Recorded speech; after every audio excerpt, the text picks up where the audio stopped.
today I will be sharing the classification technique. So let's start with beginning.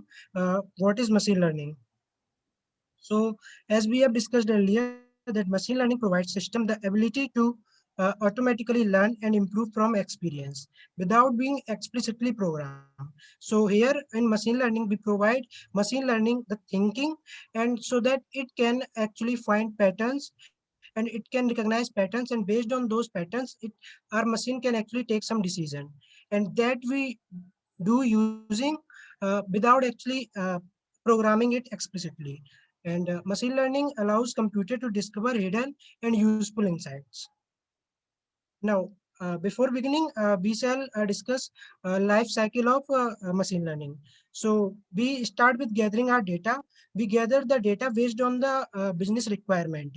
We then prepare that data, and then we perform data wrangling techniques, which involves data cleaning, uh, manipulation with the data.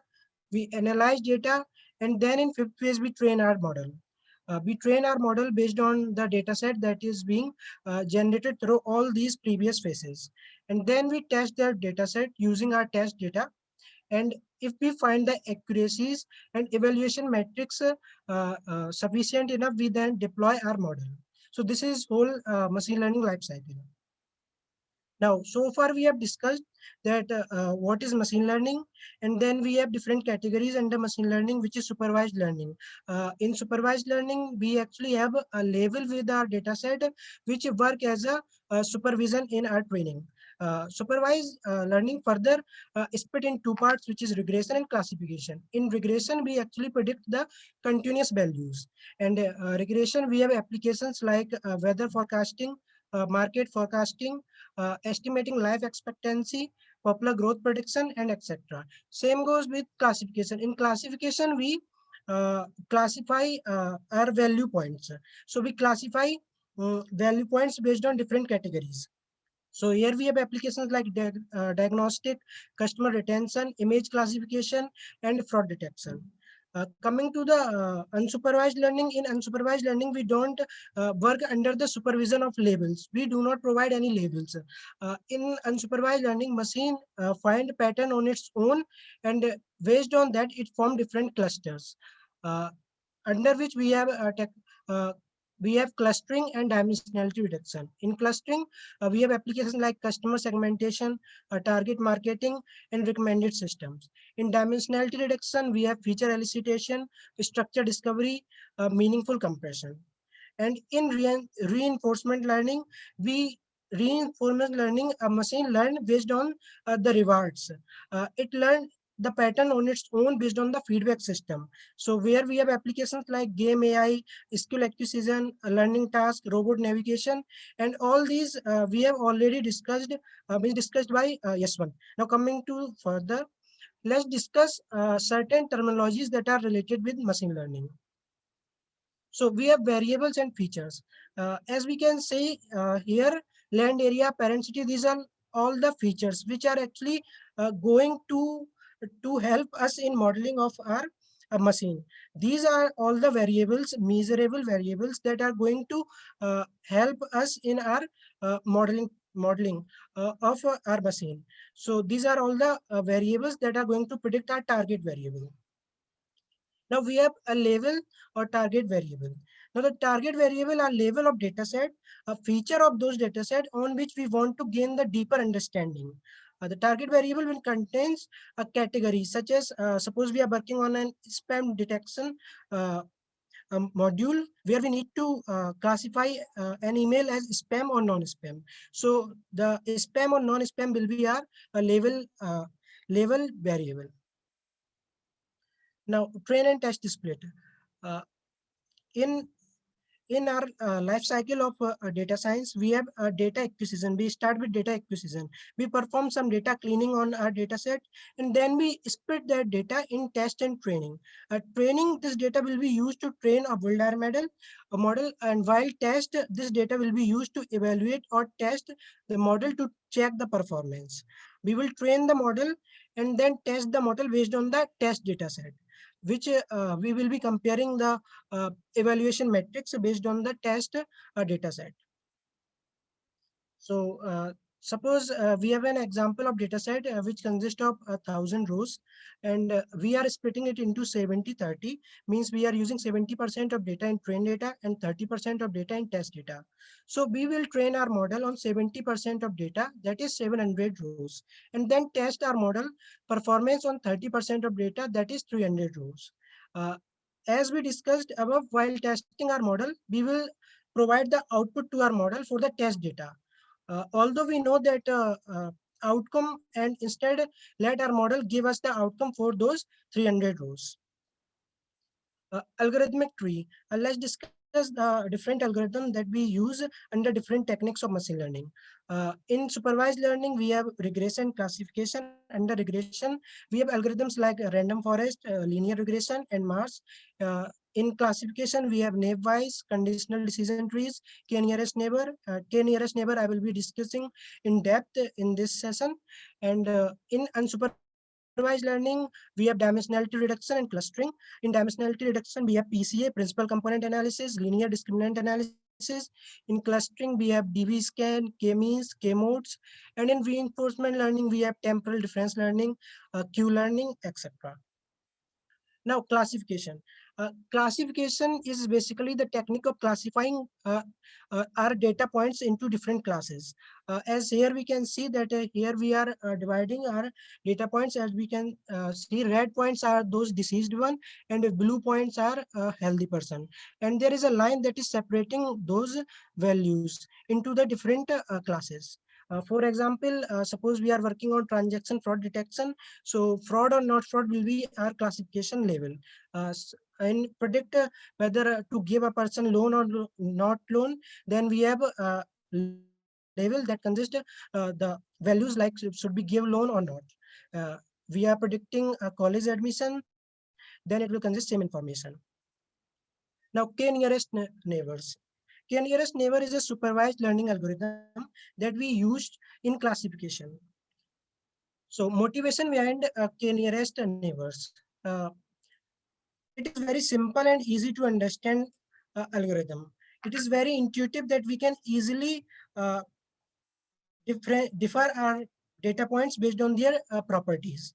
KNN used in variety of applications such as finance, healthcare, political science, handwritten detection. Uh, now coming to the introduction, k-nearest neighbor is a supervised learning algorithm where result depends on the k values. K values is the nearest neighbors of that data points which we are going to use under the radius of which we are going to classify our data point. K-nearest neighbor algorithm can be used both in regression as well as classification purposes. Given a point, we find k number of points closest to that query point, and then we classify based on the majority vote that data point lies under. Any ties can be broken at random. K-nearest neighbor algorithm used neighborhood classification as the prediction value of new query instance. Uh, Here we can see example of KNN. Here we have red dot that we need to classify whether it belongs to class A, that are yellow squares, or belongs to class B, green triangles. So we need to classify this circle, red circle. We need to classify to which category it should belong. So the first step is to define the value of k, where k stands for number of nearest neighbors. Now, as we define the value of k as 3, we can see that red data points is closer to these 3 value points, where the majority belongs to square. So we can classify this red value point as our class A, that is square class. Now, suppose if we select value of k as 7, so we can see that majority of class that lies in our radius is a class B. So here we can say that we are going to classify a red data point as class B. Now here comes the question. Suppose we choose some other value for our k value, then we are going to, suppose we are going to again fall under the class of A, or we can fall under the class of B. Then how should we choose the value of k? So though we choose value of k based on hit and trial method, we actually see the performance of our model based on different values of k that comes under the parameter tuning. We call it as parameter tuning, where we define the suitable value of k for which our model actually predict the best accuracy that it can predict. So there is no structure as well. We usually can go with a trial and error method, but there are certain rules that if we choose k value is smaller, then our data can be noisy and will have a higher influence to the result. Noisy data will definitely affect performance of our model. And if we choose value of k very high, then it can have a smoother decision boundaries, which means lower variance but increased in bias. And it will also be computationally expensive. That in that case we will be calculating the distance with each and every data points. So that is going to be computationally expensive. Now the thumb rule is that we usually choose k value as square root of n, where n stands for the number of samples in our training data set. We keep the value of k as odd.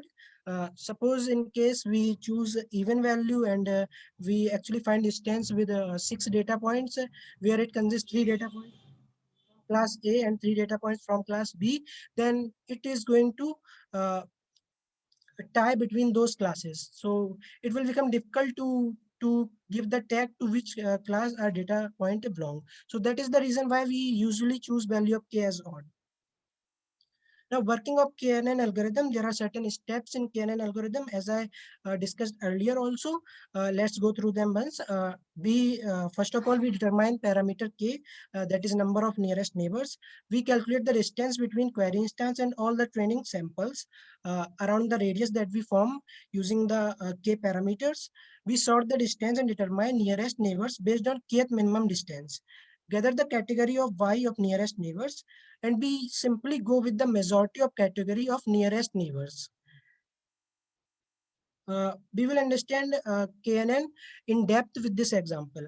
Suppose here we have a person who got 6 marks in maths and 8 in CS, and we have data set where we have information of students who got marks in maths and CS, and we also have label that is result whether the person is fail or pass.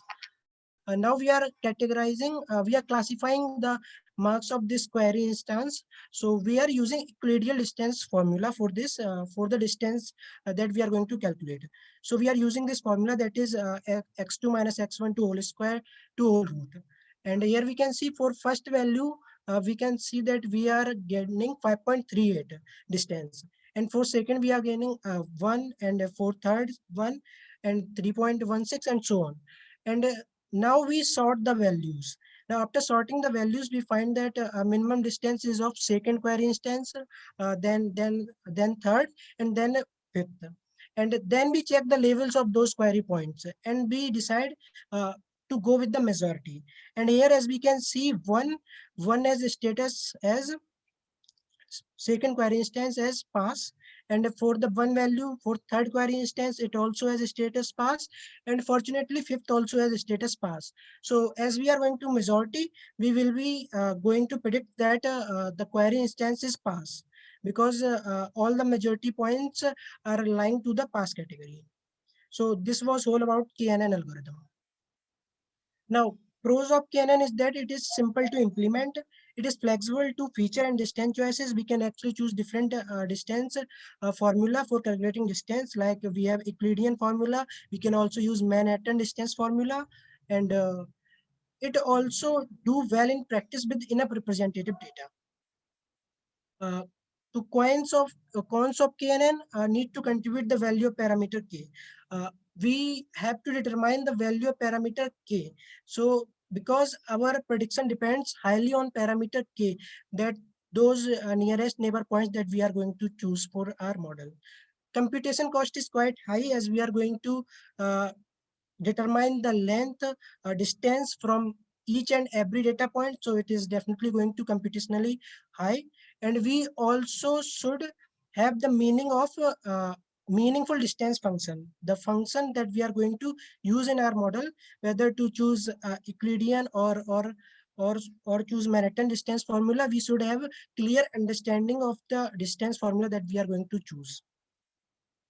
Now coming to the implementation part of K-nearest neighbors, I implemented it on the Titanic survival prediction challenge, which is to predict whether a passenger survived or died during the Titanic mishappening. So here we have passenger ID, unique ID for each column, survived column, whether the passenger was survived or not. It has values 1 or 0. P class is passenger class. We have a passenger sex, age, passenger age, and the number of siblings abroad on Titanic, number of parents abroad on Titanic, passenger ticket number, fare, cabin, and embarked. We have all these columns in our data set, based on which we are going to classify whether the person was survived or not. Here we are importing the libraries that we are going to that I implemented in this project. Pandas library for data frame manipulation, NumPy for scientific calculation, Matplotlib for plotting purposes, Seaborn for visualization purposes, and Sklearn to actually implement our machine learning model. And here I am reading Titanic.csv dataset using pd.read_csv function. Here I'm printing 5 rows of our data set that consist of passenger ID, survival, P class, name, and so on. I also printed the columns that we have in our data set. And then coming to the feature engineering part. Feature engineering part works to get the better understanding of the pattern that lies in our data set. So here I'm based on P class, I'm clubbing the survived level, and we are getting the mean values of survival of person. So as we can see, passenger class with the first class passenger has survival rate of 62, and second class 47, and third class 24. And same I did for the sex column. We are predicting the survival based on the sex. Female survived 74, and a male survived 18%. And same goes for the sibling and spouse. Now coming to the data visualization part, I plotted histogram. Here we are plotting histogram, and we are actually printing the frequency based on the class intervals of their age. So we are here, we have age class intervals, and we are printing the numbers of people that we have. And in data visualization, again, I used Matplotlib heat map to actually plot the number of values that are not present in our column. So here we can see the density of a cabin, that these are all the values that are not present in our cabin column. And in age, we have some missing values. I plotted count plot based on passenger class. So we can see that male have certain values, and then female have certain values for every passenger class. So this was all about data visualization part. Now data cleaning part. I found that K-event does not hold much value when it comes to modeling our machine. So I dropped the K-event column. Then I printed our data set to check whether the K-event is present there or not, and K-event is not present there. Then I dropped the embarked column also, and as we saw earlier that age values as some of the missing values. So I replaced those missing values with the mean values of age column. So here I'm replacing those values. And then in our sex column, we have categorical values. But in order to train our model, we have to have numerical values. So we are using label encoder to actually transform our categorical values into numerical values. And then I printed data set, and here we can see that now those male and female has been transformed to the values, numerical values, that is 1 and 0. Feature selection, data splitting part. I selected feature X. I selected all the features that we are going to train in our model, and for Y we selected the label column. And then I split our data set in train and test. Train and test data set. So here I'm splitting the data set in train and test, and based on the test size of 33%. And here is the implementation of k-nearest neighbor algorithm. I use k value as 4 for training our model. And here we are training our model. And then I predicted our model on the test data set. And we got the score of 74%. And then I And then I printed the evaluation metrics, that how is our model actually performing. So here we can see different parameters based on which we can judge our model, that is precision, recall, uh, F1 score and support. And we got the log loss value of 8.89 and accuracy score of 74%. So this was all about the implementation of k-nearest neighbor algorithm. And conclusion that I drew through this project is that women and children had a better chance of survival. People traveling in first class also had a better chance of survival because they were giving the priority. The embarked column does not seem to have an effect, as the percentage are in the line with the people embarked from each port. So that was the reason behind I actually dropped the embarked column. And then Kevin number was also not providing the useful information in prediction, so I dropped that as well. The general rule that I concluded through this is that the more feature we have in our model, we are more likely to suffer with overfitting and vice versa. And that is why we choose to go with the hyperparameter tuning, where we select values of k and distance function, and we actually train our model based on those hyperparameters that we generate through hyperparameter tuning. That was all about it. Thank you, and I'm open for questions now. Team, please ask lots and lots of questions. Hello. Yes, Kabir. So what about other classifications model that we have? Sorry. What about other classifications model that we have? Yeah, we have different classification model. Like we have support vector classification model, and that we will be covering in further sessions. Right. Today's session was all about k-nearest neighbor algorithm, so that we get a clear picture about the working of k-nearest neighbor algorithm. I hope that is clear to you. And if you have any doubt related to k-nearest neighbor algorithm, then please ask me. So, Divyansh, what exactly is data wrangling? Yes, sir. In data wrangling, we basically are going through our data and we are reducing the noise of our data. What do you mean by reducing noise in our data? Do you mean we are cleaning it or what? Yes, sir. We are actually in wrangling. We are analyzing if we have outliers in our data set. So we are actually removing those outlier by using a box plot and IQR techniques that we use to follow the outlier detection, and such a noise we are actually performing data wrangling part. Yes, actually, we can conclude all these phases: data preparation, data wrangling, and analyze data into a phase that is data pre-processing part. So basically, in data pre-processing, we deal with the quality of data, so that the if our data set will be accurate enough, or will consist the values that actually hold relevance to what we are going to predict. So that is why we mostly give more time to the data preparation, data pre-processing part. Okay.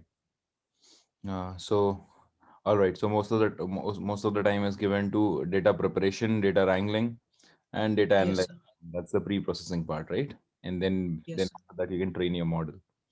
All right. yes, So tell me one more thing. So, like for example, when you break your data set into train and test, so yes, what sir. kind of a break is that? Is it like the first half, or probably the first 75% will be training, and then last 25% be testing, or is it like any data from anywhere, or is it like take sampled at you know I mean sampled at Uh, yes, sir. Actually, we can split data set into 70/30. We can also take random values, random rows, or there is one method that we define uh, in our sklearn function, through which we can actually take the values based on different parameters. Like there is one technique. A k-fold regularization. In k-fold regularization, we used to take values supposed to uh, the first k values for the training, and the second k values for the test part. And in this fashion, we split our data set. Okay. I understand. Okay, so Mukul has a question. So can we use k nearest method to for fake news detection? So can we detect fake news using k nearest method?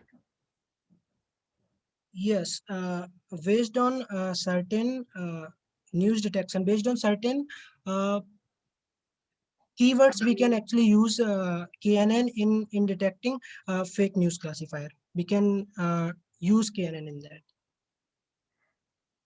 that. I guess I have performed such project. All right. Um, Next.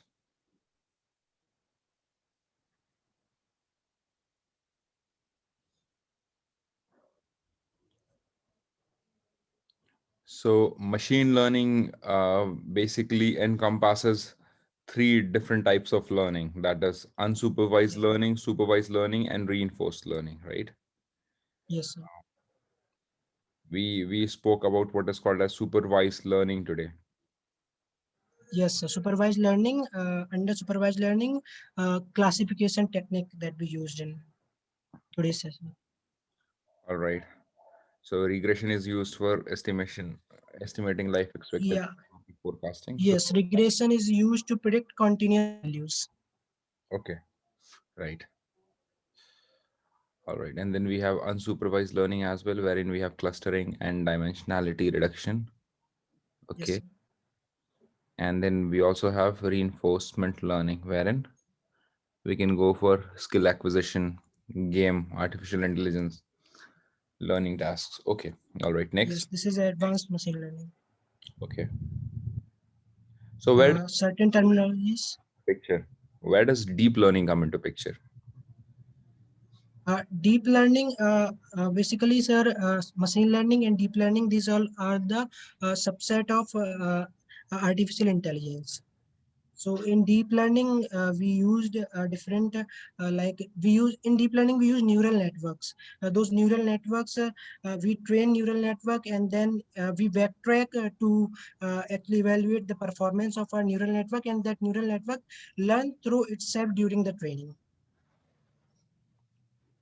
Okay. So can you, if someone asks you to show where exactly or what is going to be subset of what in the previous slide?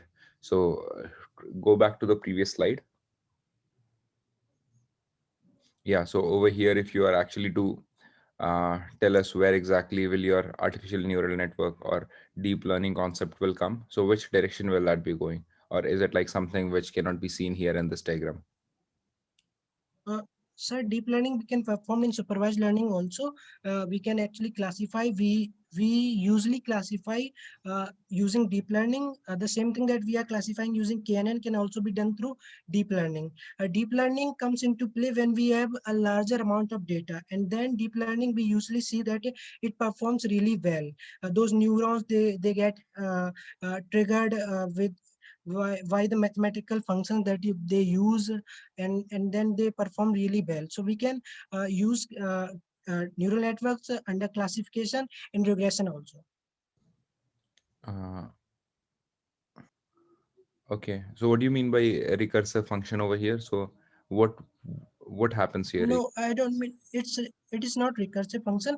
I meant to say that we train our model. Uh, Here we are training our model, then we test our model. And if we don't find the accuracies or the performance of model good enough, then we again train our model with a different approach, with using hyperparameter tunings by actually mending and using different values for our parameters. That in our case we have k values. We will again train our model with different k value, and then we are actually again going to test our model, and that is how it is done. And once we get the required values, then we use our model for deployment purposes. Yeah. Suppose we have a big data of 10,000 rows. So will it be good to consider 70 to 30 ratio? Sorry. Suppose we have a big data of 10,000 rows. Yes. So it's better to consider 70 to 30 ratio for splitting the data. Yes, for splitting data, we usually go with 70 to 30, but then it depends based on the type of data set that you have. If you want to go with 60-40, that's totally up to you on what splitting, on what ratio of splitting we get the actually accuracy more better. Usually we stick to 70 to 30. Okay, so this is a very beautiful picture which actually gives us the exact location of where the k nearest neighbor method is, right? So when we Yes, sir. go P supervised, then we go to classification, and under classification we have this k nearest. Under the same we also Yes, have sir. naive, Bayes, and conditional decision tree. Divyansh, what is a convolutional neural network? Yes. Yeah, yes, Vishal. Convolutional neural network, then again, that is a part of neural network, and you are asking it here. Let me answer it. A convolutional neural network, we use convolution layer on our on our data, and those convolution layer actually has some operation that we pass our convolution layer on the layer of the images that we have. Suppose we have VGR image and we are passing our convolution filter to the VGR image. It gives us the value that we again pass to the pooling layer. Pooling layer take the values based on certain parameter, like it can take maximum values out of the kernel that we are going to choose for that particular layer.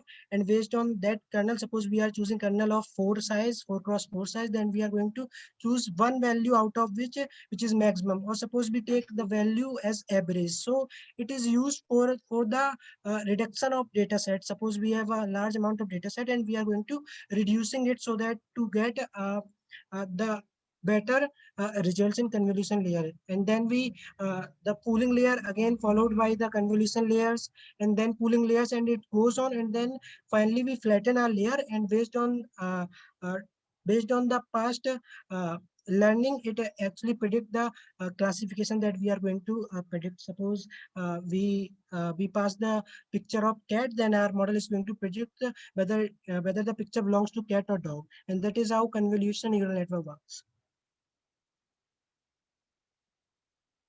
Okay. Yes.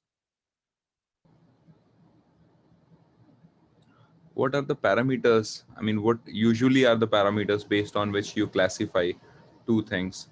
So, and how far they should be from each other? I mean,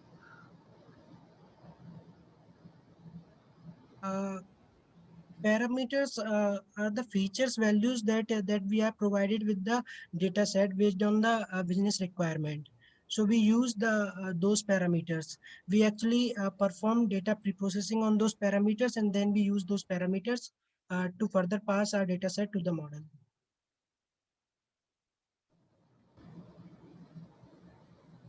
In this slide, it is the motivation behind why we use k-nearest neighbor algorithm. Uh, I personally like this algorithm because it is very intuitive. It's just like you are forming teams, and based on the certain properties, you are forming teams. Uh, if the properties matches to team A, then you are going to classify that person to the team A. And then again, if the person qualities matches with team B, then you are going to classify it to the team B. And this is the whole intuition behind k-nearest neighbor algorithm. So this is very simple and easy to understand algorithm. very nicely explained. Next. Yes. Uh, this is the introduction of k-nearest neighbor algorithm, that it is a supervised learning algorithm, and it predict based on the nearest neighbor values. We actually predict our data point to which cluster should it belong. So we use the distance metrics for that, and we sort those distances, and we go with the majority data points that falls nearer to that data point. We actually assign the class to that data point as the class of the majority. Here is example of k-nearest neighbor. As we can see that we are assigning class to this circle.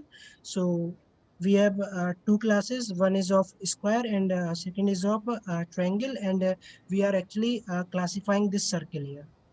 So we will begin with taking value of k, the number of neighbors that we are going to consider, and based on those k values, here in next class, I'm using three values of neighbors, and as we can see that majority, that is two data points are belonging to class A. So we are going to classify our that is circle data point as class A.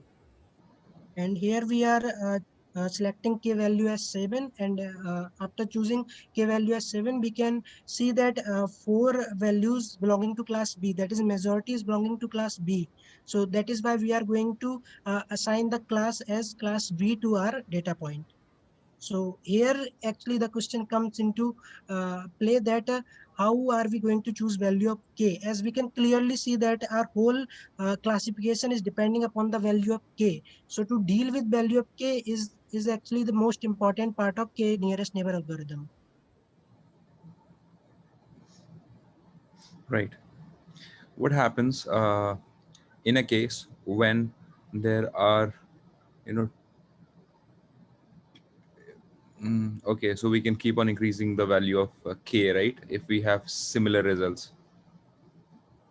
Yes, that is why we go with hyperparameter tuning. We can actually plot the loss function with the values of with different values of k.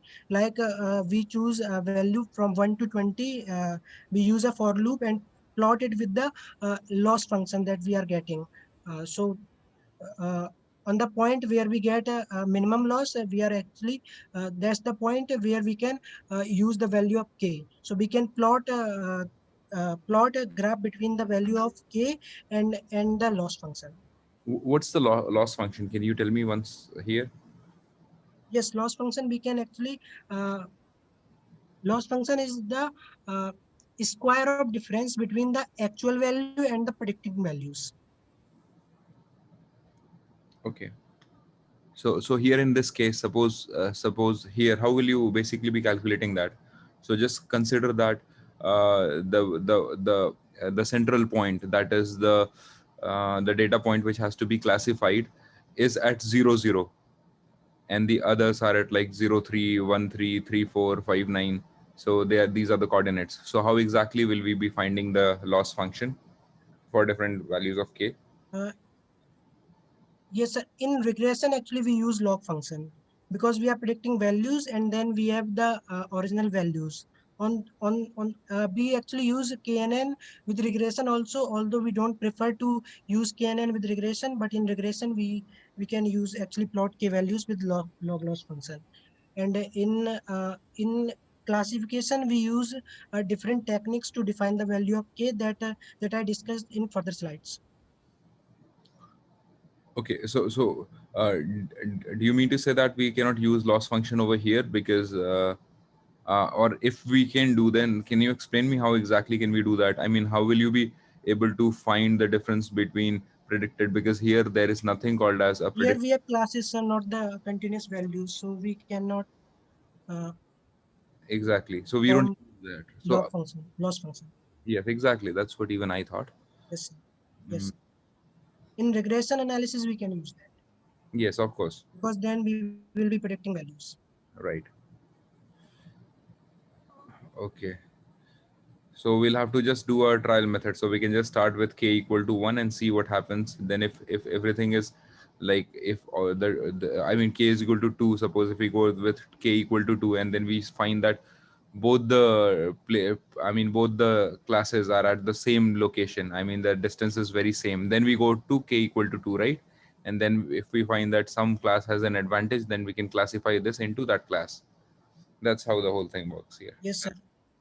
Yes, sir. There are some thumb rule that we usually prefer in KNN algorithm, and that is described in further slides.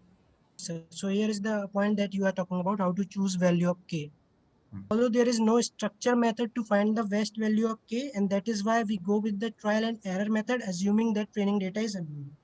There are certain properties that if we choose k as a smaller value, it can be noisy. and that is why it will have higher influence on our result. If we choose k values uh, as small values, so there are high chances that it can consist data points from a single class only, and at that time it will become difficult to predict or to predict correctly to what point our data point should to what class our data point should be assigned. And if we choose value of k, then it will have smoother decision boundary, because now it will definitely consist data points from class A as well as from class B, which means we will have lower variance. But then again, it can be a case of increased bias, and we don't go with larger values of k because it is computationally expensive also, because then in that case we will be calculating distance between all the data points that we will be considering under that smoother decision boundary. So I mean, when you talk about multiple clustering, I mean, when there are not just one but many clusters that can be formed, in that case, the k value has to be higher, not very small. Higher. Yes, sir. Otherwise, if there are like 3 or 4 clusters, we might be considering Yes. only for one, because the first point which comes in for k equal to 1 or k equal to 2 may be just from one of the clusters, right? One Where cluster, exactly. Yes. and the others can be and these can be basically outliers of that cluster. Yeah. Yeah. Outlier analysis also plays an important role when we deal with KNN kind of algorithms. Can you tell us more into that, like how exactly? Because I could understand that if you place k as a low value, like for example k equal to 1, then the value Yes, sir. which comes can be an outlier, and if that's an outlier then it's going to be a biased, it may be a biased result.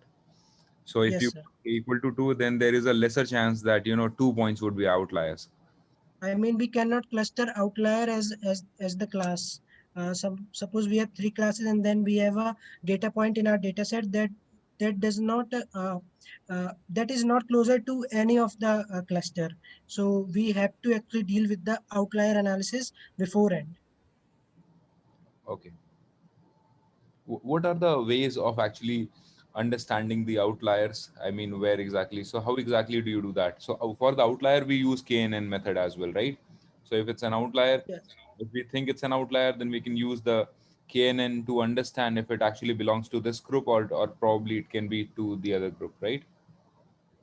Yes, sir. For outlier analysis, we can use KNN, and there are different methodologies that we deal with outliers. That I prefer is a box plot. Box plot. In box plot, we have we lies values based on different quartiles like 25%, 50%, 75%. We use a formula to find IQR, that is interquartile range. Uh, Using the lower value, upper value minus lower value, and then we multiply with it 1.5, and then we find certain value, and if IQR value lies above certain values, then we consider it as outlier. Again, that is a part of statistical analysis. Here is thumb rule that we prefer for choosing the value of k. We take value of k as a square root of n, where number of samples, where n is the number of samples in our training data set, and we try to keep our value of k as odd, because again, if we choose the value k as even, then it can be a case of classing. I mean, we can have data point with we can have equal amount of data points under our radius that belongs to class A, and those belong to class B. So then in that case, there will be classing between the data points. To avoid that classing, we use k as odd usually. But then when you say that in general practice, choosing the value of k is k equal to square root of n, where n stands for the number of samples. For example, if there are 10,000 rows, so the n would essentially be a higher number as well. So 25 into 25 is how much? 725, is it? uh, Yes, sir. 50 into 50 is how much?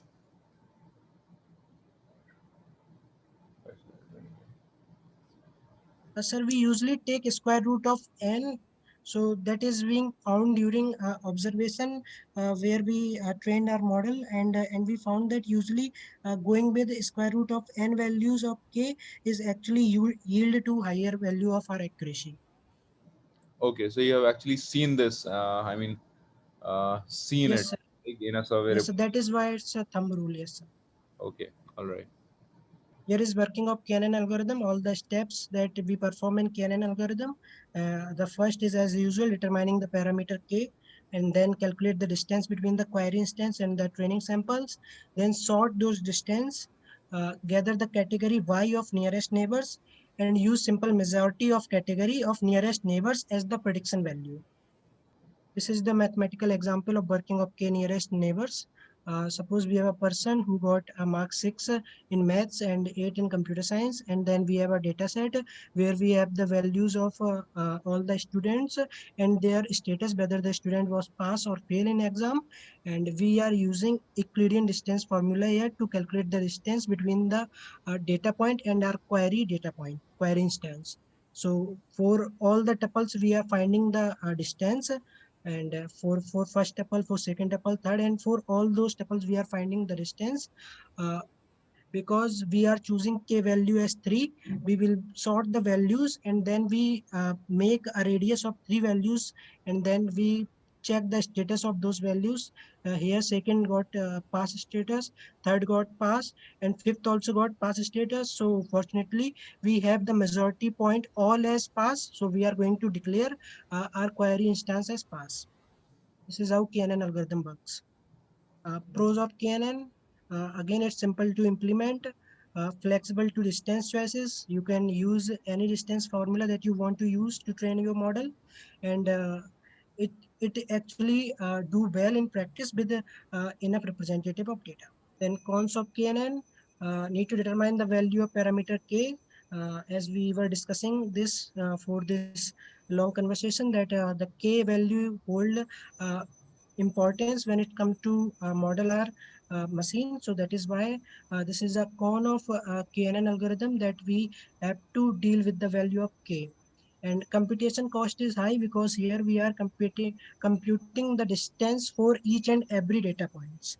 And we also should have the information about the distance function that we are choosing to train our model.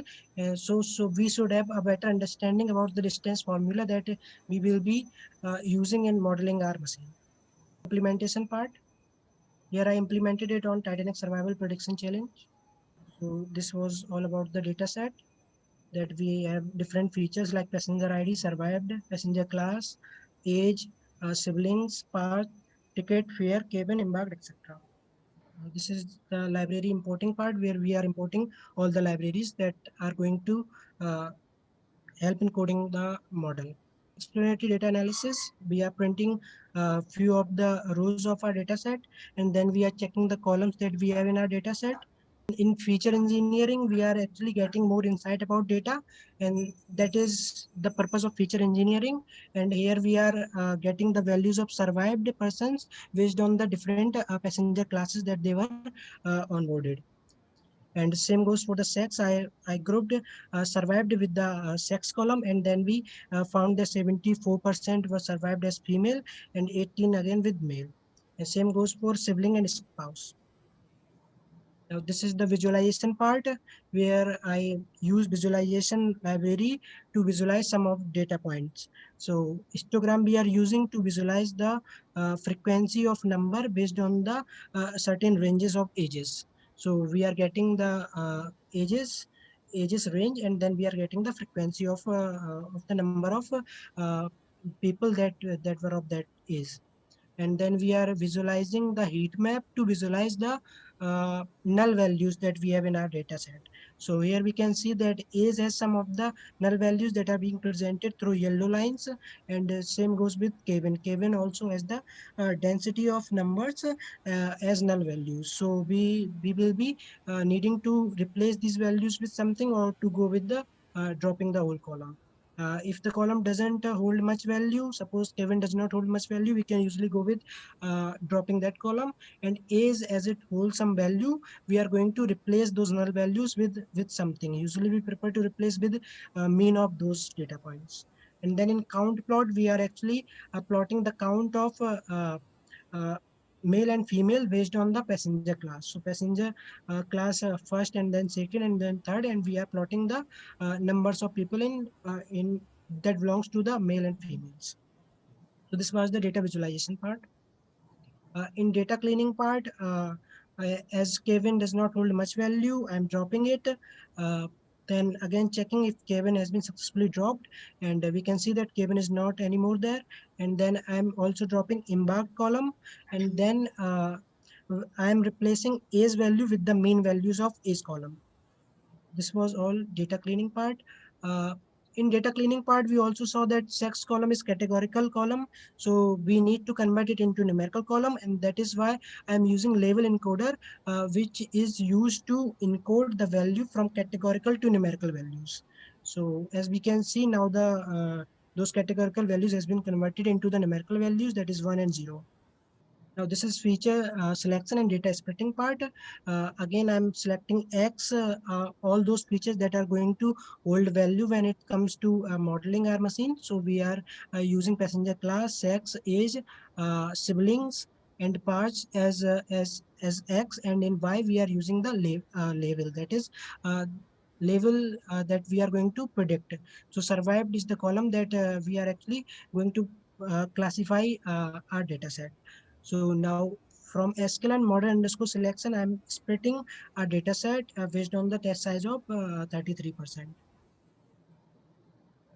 Here is the implementation part of k-nearest neighbor algorithm that I implemented using SQL library, and I used k value as 4 for this, and we trained our model on training data set, and then predicted values on X test data set, and we actually predicted score based on test data set. That is why I said that test data set we use for the evaluation purpose. We do not train test data set. We are not training test data set. We are training train data set. And then we are using test data set to get the score of our model. And here are evaluation metrics that confusion metrics. Here we can see confusion metrics. Here we are plotting like these are 161 are the true positive values. True positive means the data points that were classified correctly, and those who were actually correct. So these are the 161 values that are true positive. Then we have uh, false negative, that it was actually positive, but it was actually negative but predicted as positive. And same goes with false positive, that it was negative but predicted as positive. And same goes with the uh, false true negative, that it was actually negative and was predicted as negative. So these are all the evaluation metrics that actually tell us that how our model is performing. And we have conclusion through this project that women and children had a better chance of survival. People traveling in first class also had a better chance of survival, probably because they were given some priority in their rescue. And embark does not have an effect. That's why I dropped embarked column. Kevin number was also not proved using useful in prediction. So I chose to drop that as well. And then the conclusion was that if the more feature we have, the more likely our model will suffer from overfitting. Overfitting is the condition where the model perform really well on training data set, but then perform bad on testing data set. Yeah, that was all about conclusion. Did you not find any correlation between the cabin numbers and the survival rate? Because what I see is that all the first class cabins should be put together. Like for example, the first class cabin could be named as A1, A2, A3 till A10, and all the second class cabin could be B1, B2 till like B50.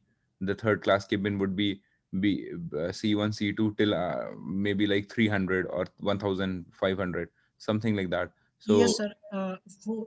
Yes, sir. For that we have passenger class. So I used the passenger class column for our prediction. okay, but then you could have tried to actually find the correlation between the if there is an increase in the survival rate, if you increase the cabin number. So Yes, sir. Yes, sir. We can plot a correlation for that. And in real project, I actually did that. It was not possible to show whole project in slides. Maybe that's the reason why. all I right, have working code for the project and where I use different methodologies to visualize the data, and then uh, I used correlation metrics as well. all right. Team Divyansh has put forward a very good presentation. It was really insightful. I believe that most of you guys who would be actually working on these technologies would have actually come to understand. There would be few people who would be experts, but then again, this session is going to be like a revision session for you. This you can take as a benchmark for all the future presentations as well. So what I want is that something which is always better than this, nothing worse than this, right? So this you can put this as a benchmark. So anyone has any questions before Divyansh closes his screen? Last 30 seconds to ask questions. Anyone?